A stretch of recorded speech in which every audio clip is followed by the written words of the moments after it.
Dear students, this is the part 4 of the video on chapter The Indian Constitution. Now let us discuss about the key features of the Indian Constitution. Students, by the beginning of the 20th century, the Indian national movement had been active in the struggle for independence from British rule for several decades. 20th century की जब शुरुआत हो रही थी उस समय में जो इंडियन नेशनल मूवमेंट चल रहा था वो काफ़ी एक्टिव था। भारत के इंडिपेंडेंस के लिए काफ़ी ज़्यादा स्ट्रगल किया जा रहा था। आज़ादी की लड़ाई में जो लोग इन्वॉल्व थे, जो कि अंग्रेज़ों का विरोध कर रहे थे, उसके साथ साथ वो इस बात के ऊपर भी ध्यान दे रहे थे और प्लान कर रहे थे कि जब इंडिया आज़ाद हो जाएगा उसके बाद इंडिया कैसा होना चाहिए।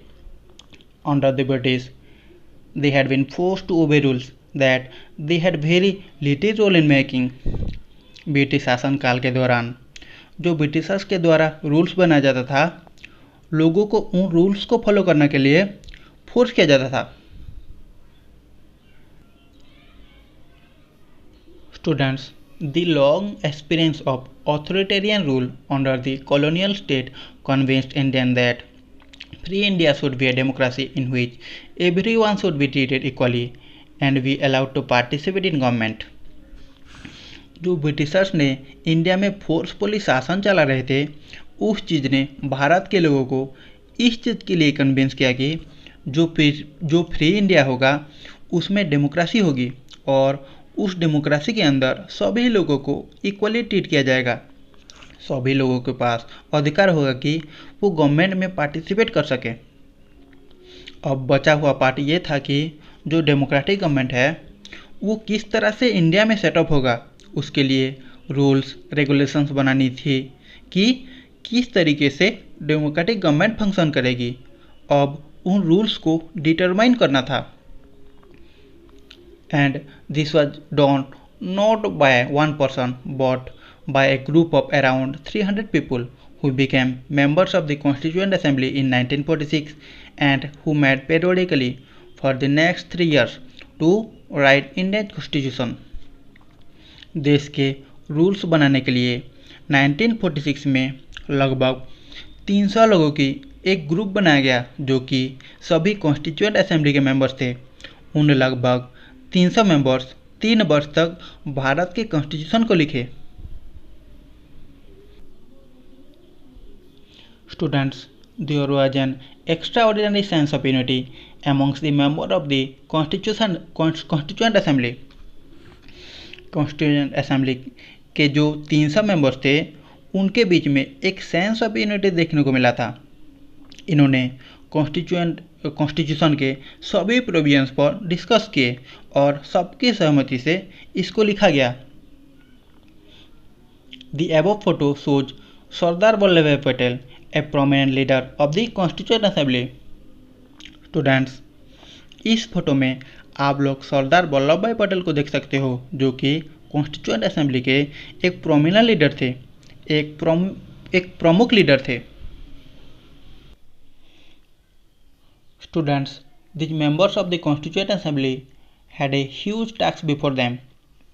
जो कॉन्स्टिट्यूएंट असेंबली के मेंबर्स कॉन्स्टिट्यूशन का प्रोविज़न बना रहे थे उनके लिए ये एक बड़ा टास्क था। जैसे आपको पता है कि हमारे देश में बहुत सारे कम्युनिटीज़ के लोग रहते हैं जो कि अलग अलग भाषा बोलते हैं। कोई हिंदी, कोई उड़िया, कोई उर्दू, कोई तेलुगु बोलता है। अलग अलग धर्म के लोग यहाँ रहते हैं, जैसे कि कोई हिंदू, कोई मुसलमान, कोई क्रिश्चियन, कोई सिख, और अलग अलग कल्चर को वो फॉलो करते हैं। Also when the constitution was being written, India was going through a considerable turmoil. जब कॉन्स्टिट्यूशन लिखा जा रहा था उस टाइम पर हमारे देश में एक टर्मल चल रहा था। टर्मल का मतलब एक काफ़ी अजीब सी स्थिति थी, काफ़ी परेशानी वाली स्थिति थी। इंडिया और पाकिस्तान का पार्टीशन हो रहा था, मतलब इंडिया और पाकिस्तान का विभाजन होने वाला था।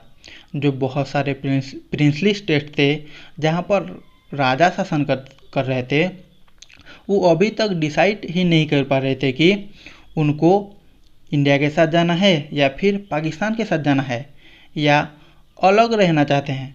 और जो सोशियो इकोनॉमिक कंडीशन था इंडिया का वो भी उतना अच्छा नहीं था। Students, all of this issues played on the minds of the members of the Constituent Assembly as they drafted the Constitution। इन सभी इश्यूज को देखते हुए जो कॉन्स्टिट्यूएंट असेंबली के मेंबर्स थे, इन सभी बातों को ध्यान में रखते हुए कॉन्स्टिट्यूशन का निर्माण किया। उन्होंने ऐसे एक विजनरी डॉक्यूमेंट तैयार किया जिसमें ये रिफ्लेक्ट किया गया कि डाइवर्सिटी को मेंटेन किया जाएगा और उसके साथ नेशनल यूनिटी को प्रिजर्व किया जाएगा।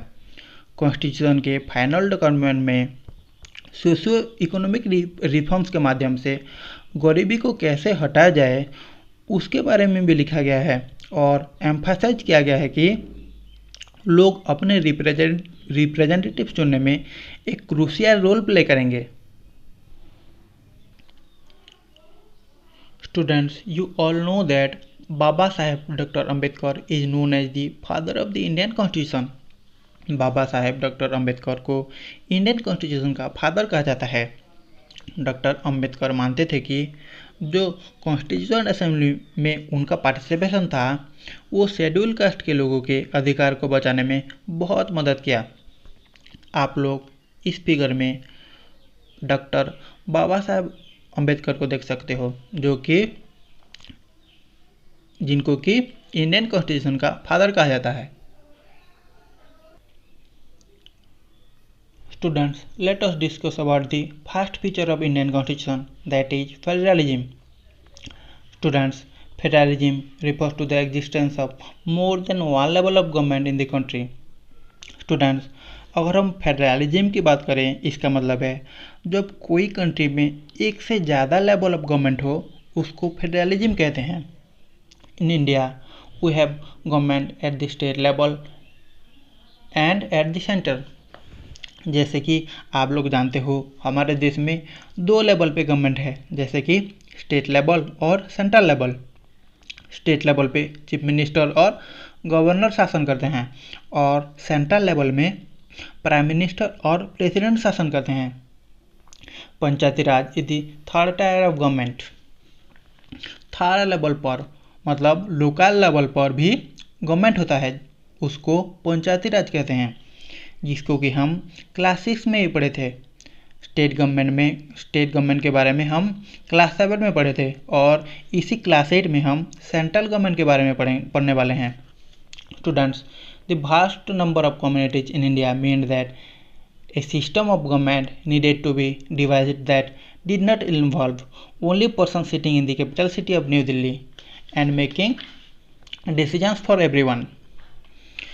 जो हमारे इंडिया में बहुत सारे कम्युनिटीज के लोग रहते हैं, इसका मतलब ये है कि एक ऐसी गवर्नमेंट होना जिसमें कि सिर्फ न्यू दिल्ली में रहने वाले लोग ही सभी लोगों के लिए डिसीजन ना लें, बल्कि सभी लोगों का ध्यान रखा जाए, चाहे वो सेंट्रल लेवल पर हो, स्टेट लेवल पर हो या फिर लोकल लेवल पर हो। Students, instead it was important to have another level of government in the states so that decisions could be made for that particular area। और एक लेवल ऑफ गवर्नमेंट की ज़रूरत इसलिए पड़ी क्योंकि न्यू दिल्ली में बैठने वाले लोग ही सभी एरियाज के लिए डिसीजन ना लें, बल्कि स्टेट गवर्नमेंट बनाई जाए ताकि पार्टिकुलर एरियाज के हिसाब से डिसीजन लिया जाए। जो स्टेट गवर्नमेंट है इंडिया में, उसके पास पावर को एक्सरसाइज करने की पूरी ऑटोनॉमी होती है, पूरी स्वतंत्रता होती है, लेकिन जब नेशनल कंसर्न की बात की जाए सभी स्टेट गवर्नमेंट को सेंट्रल गवर्नमेंट की लॉज को फॉलो करना पड़ता है। नेशनल कंसर्न जैसे कि भारत की सिक्योरिटी या सुरक्षा, इस चीज़ पर सेंट्रल गवर्नमेंट काम करेगी, स्टेट गवर्नमेंट काम नहीं कर सकती। Students, the constitution contains list that details the issues that each tier of government can make laws on. हमारे कॉन्स्टिट्यूशन में कुछ ऐसी लिस्ट तैयार की गई है जिसमें हर एक इश्यूज को डिटेल में डिस्कस की गई है कि किन किन मुद्दों पर कौन सी गवर्नमेंट लॉ बना सकती है। वो लिस्ट हैं यूनियन लिस्ट, स्टेट लिस्ट और कॉन्करेंट लिस्ट। यूनियन लिस्ट में सिर्फ सेंट्रल गवर्नमेंट लॉ बना सकती है, स्टेट लिस्ट में सिर्फ स्टेट गवर्नमेंट ही लॉ बना सकती है और कॉन्करेंट लिस्ट में स्टेट गवर्नमेंट और सेंट्रल गवर्नमेंट दोनों मिलकर लॉ बना सकते हैं। स्टूडेंट्स, साथ ही साथ कॉन्स्टिट्यूशन में ये भी स्पष्ट रूप से बताया गया है कि जो गवर्नमेंट सभी लेवल में अपने काम कर रही है उसके लिए पैसों का इंतजाम कहाँ से करेगी, तो इसके बारे में भी कॉन्स्टिट्यूशन में लिखा गया है। इसी फेडरलिज्म में जो स्टेट्स हैं वो सिर्फ फेडरल गवर्नमेंट के एजेंट नहीं है, प्रतिनिधि नहीं है, बल्कि वो अपनी अथॉरिटी, अपनी क्षमता कॉन्स्टिट्यूशन से भी पाते हैं। All persons in India are governed by laws and policies made by each of these levels of government. सभी लोग जो यहाँ पर रहते हैं वो इसी 3 लेवल के गवर्नमेंट द्वारा बना गया लॉज और पॉलिसीज द्वारा शासित होते हैं। Students, let us now discuss about the second features of the Indian Constitution, that is parliamentary form of government. Students, the different types of government that you just read about consist of representatives who are elected by the people. Students, जो हमने different tyre of government के बारे में पढ़े, इसमें representatives होते हैं, प्रतिनिधि होते हैं, जिनको कि लोग चुनते हैं। हम क्लास 7 के बुक में कामता के स्टोरी के बारे में पढ़े थे, जहाँ पर वो इलेक्शन में वोट देने के लिए लाइन में खड़ी हुई थी। Now students, you can see this picture. The photo below shows people standing in line to cast their votes. आप लोग इस फोटो में भी देख सकते हो कि बहुत सारे लोग वोट देने के लिए लाइन में खड़े हुए हैं।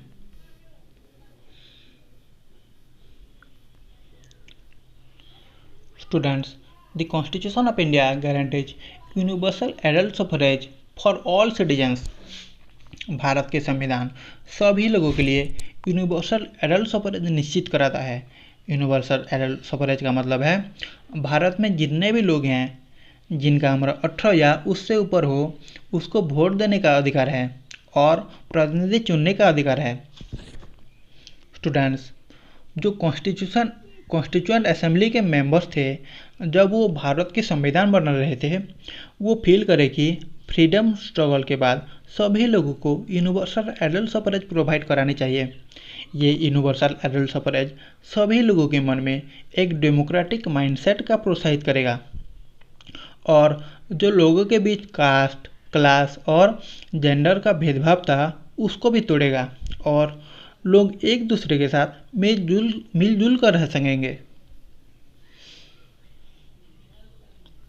Students, this means that the people of India have a direct role in electing their representatives. इसका मतलब ये है कि भारत के लोग वोट देकर अपने रिप्रेजेंटेटिव्स चुनने में एक डायरेक्ट रोल प्ले करते हैं। Also, every citizen of the country, irrespective of his or her social background, can contest in elections. इसके अलावा इंडिया के हर एक सिटीजन, चाहे वो किसी भी सोशल बैकग्राउंड से बिलोंग करे, वो इलेक्शन लड़ सकता है। These representatives are accountable to the people. जो रिप्रेजेंटेटिव्स हैं वो जनता के प्रति अकाउंटेबल होंगे, उत्तरदायी होंगे। स्टूडेंट, इसके बारे में ज़्यादा हम इस बुक के यूनिट 2 में पढ़ेंगे।